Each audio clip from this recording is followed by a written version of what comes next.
Odpustiti ne pomeni pozabiti. Odpustiti ne pomeni opravičiti. Želite ozdraveti? Odpustite.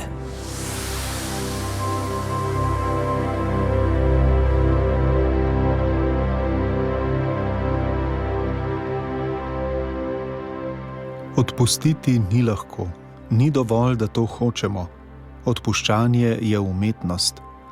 Skrivnost te umetnosti je v razumevanju, da odpuščanja ne moremo omejiti na dejanje volje ali na moralno dolžnost. Odpuščanje je namreč sad procesa, ki vključuje vse človeške zmožnosti.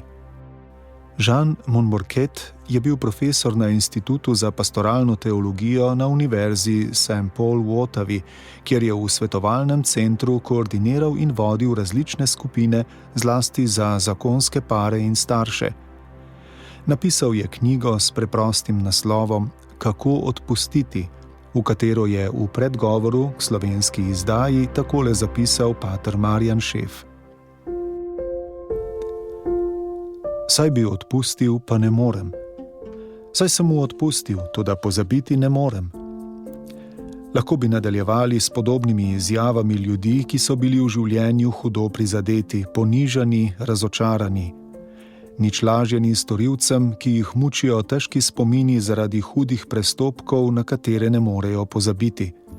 Vrtijo se v začaranem krogu jeze, občutkov samoobtoževanja in včasih tudi samokaznovanja. Odpuščanje je med največjimi problemi sveta, o čemer govori že svetopisemska zgodba o Kainu in Abelu. Maščevanje, ki se rodi v človekovih čustvih in v glavi zaradi pretrpljenih krivic, je pogosto vzrok za takšno ali drugačno nasilje. Vabim vas, da prisluhnete nekaj odlomkom iz knjige z naslovom Kako odpustiti.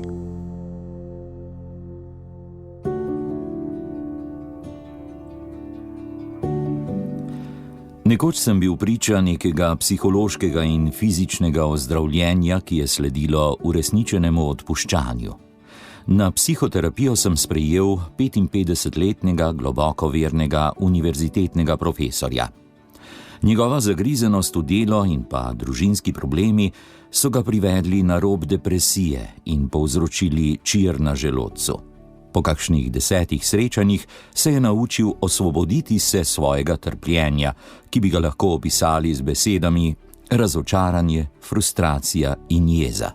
Do svoje žene, alkoholičarke, do sina, ki se je vdajal drogam, in do hčerke, noro zaljubljene v njemu zoprnega mladeniča. To postopno sproščanje, utemeljeno na sprejemanju svojih negativnih občutkov, mu je prineslo očitno olajšanje.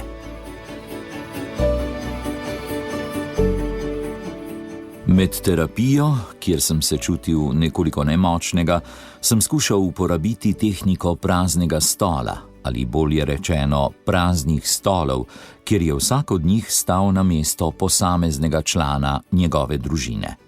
Predlagal sem mu, naj odpusti vsakemu od njih. Srečanje je bilo zelo ganljivo. V času, ko je izgovarjal svoje odpuščanje, je večkrat jokal in spontano, ne da bi ga spodbudil, je prosil odpuščanja vsakega od njih. Za svoje številne odsotnosti in sploh za pomankanje pozornosti. 2 tedna po tem srečanju mi je sporočil, da so se njegove razjede zacelile. Vprašal sem se, kako razložiti dejstvo, da učinek odpuščanja deluje na zdravljenje fizičnih bolezni.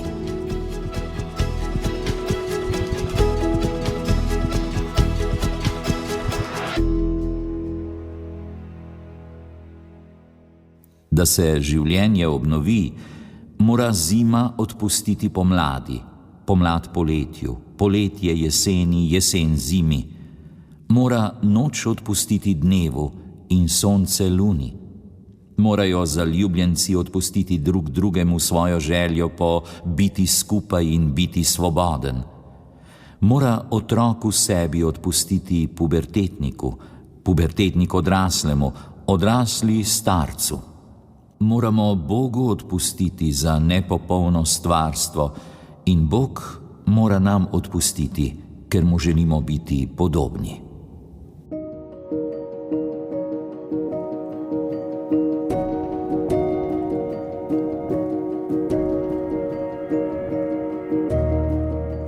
Preden nameravamo odpustiti, je nujno, da se osvobodimo napačnih pogledov na odpuščanje. Prežeti smo s krščansko kulturo, toda nekatere njene vrednote so zaradi pomankanja, razločevanja izpostavljene popačenju s folklornimi razlagami. Odpuščanje tej vrsti deformacije ne more ubežati, toda obstaja še nekaj bolj nevarnega. Nekateri duhovni učitelji s svojim pisanjem in govorjenjem podpirajo napačne ideje o odpuščanju. Škoda, da je tako, če upoštevamo, da besede odpuščanje, ljubezen do bližnjega, posebno ljubezen do sovražnikov, zavzemajo središčno mesto v evangelskem nauku in v nauku mnogih drugih duhovnih tradicij. Zato je nujno pokazati na napačna pojmovanja, ki so se izoblikovala o odpuščanju in njegovi rabi. Odpustiti ne pomeni pozabiti. Kolikokrat smo že slišali podobne besede: ne morem mu odpustiti, ker ne morem pozabiti, ali pa pozabi vse to, obrni novo stran. Ta način govorjenja in delovanja je brez izhoda, vzrok za to pa je preprost. Mogoče je pozabiti nek nesrečen dogodek, toda to bi pomenilo, da s pozabo izgine tudi odpuščanje. Če bi odpustiti pomenilo pozabiti, kaj bi se zgodilo osebam z izvrstnim spominom? Odpuščanje bi jim bilo nedostopno. Iz tega sledi, da sta za korak odpuščanja potrebna dober spomin in jasna zavest žalitve. Zmotno je iz pozabljanja napraviti test odpuščanja. Drži ravno nasprotno. Odpuščanje pomaga spominu, da ozdravi. Z njim spomin na ranjenost izgubi svojo ostrino, nesrečni dogodek je vse manj navzoč in nadležna rana se postopno zaceli. Spomin na ranjenost ne povzroča več bolečine, zato se ozdravljeni spomin osvobaja.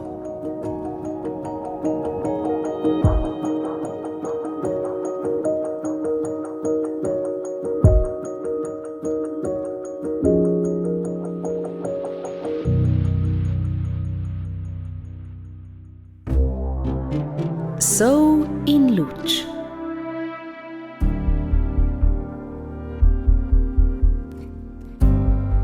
Odpuščanja ne moremo zapovedati. Omejiti odpuščanje na moralno obvezo je kontraproduktivno. S takšnim ravnanjem odpuščanju odvzamemo njegov značaj zastonskosti. Odpustiti drugemu tudi ne pomeni opravičiti ga. Gre za še eno zmotno razumevanje odpuščanja. Slišimo ga v stavkih, kot je: odpuščam mu, on za to ni kriv. Odpustiti ne pomeni isto kot opravičiti drugega. Za opravičevanje seveda ne manjka izgovorov, kot so vpliv dednosti, napačna vzgoja, kultura, slabo okolje in podobno. Toda s takšnim pristopom nihče ni odgovoren za svoje dejanje, ker nihče ni dovolj svoboden. Navidezno opravičevanje spretno skriva v sebi zvijačo, ki jo človek uporablja, da omili svoje trpljenje. Lažje prenašamo resničnost, čeprav je navidezna, če storilec ni odgovoren, kot pa prenašati zavestno in svobodno dejanje, s katerim nas nekdo prizadene. Lahkotno opravičevanje lahko postane dvorezen meč. Po eni strani prinese olajšanje, po drugi pa omalovažuje in celo prezira storilca.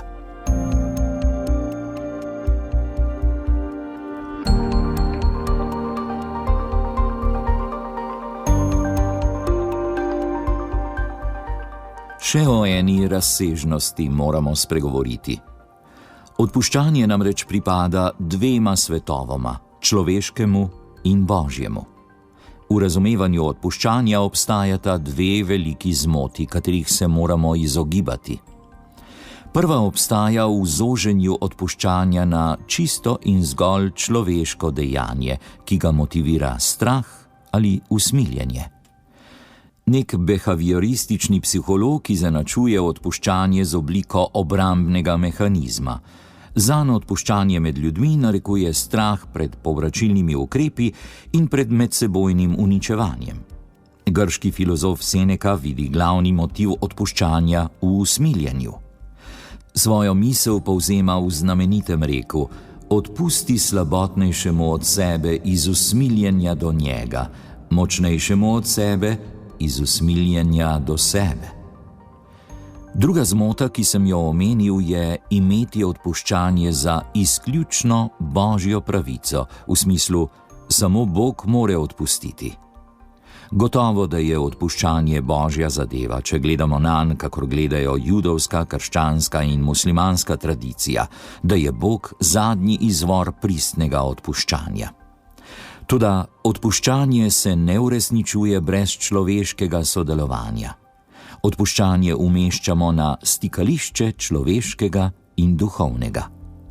Pomembno je spoštovati obe komponenti, da bi se ju moglo dobro artikulirati, sicer obstaja nevarnost, da se odpuščanju vzame en ali drug bistveni element. Odpuščanje je različnih barv in oblik, glede na to, ali gre za bližnje osebe ali preprosto za tujce. Kdo nas more globje raniti, kakor ljubljene osebe?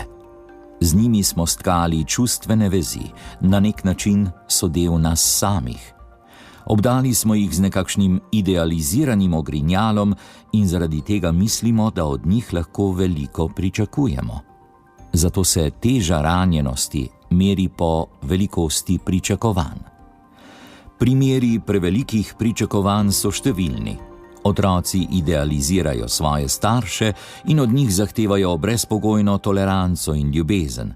V zameno za to pa večina staršev pričakuje, da se otroci popolnoma prilagodijo njihovi disciplini in uresničijo tisto, česar njim samim ni uspelo.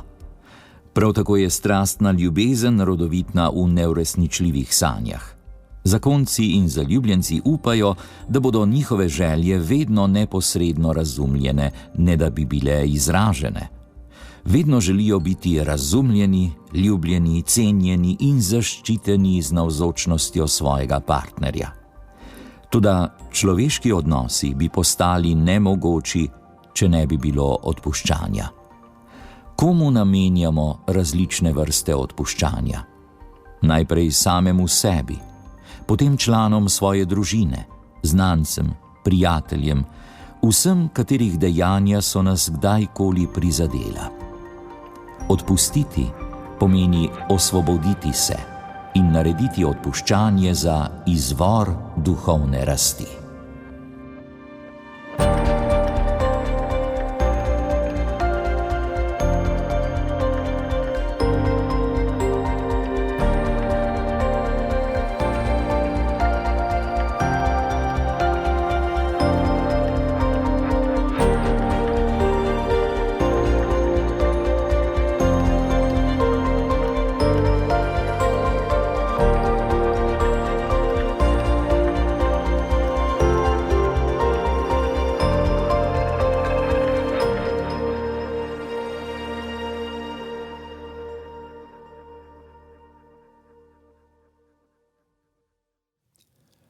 Slišali ste nekaj odlomkov iz knjige z naslovom Kako odpustiti avtorja Žana Momporqueta. Brala sva Marjan Bunič in Tadej Sadar, ki oddajo Sol in luč na Radiu Ognjišče tudi pripravljam.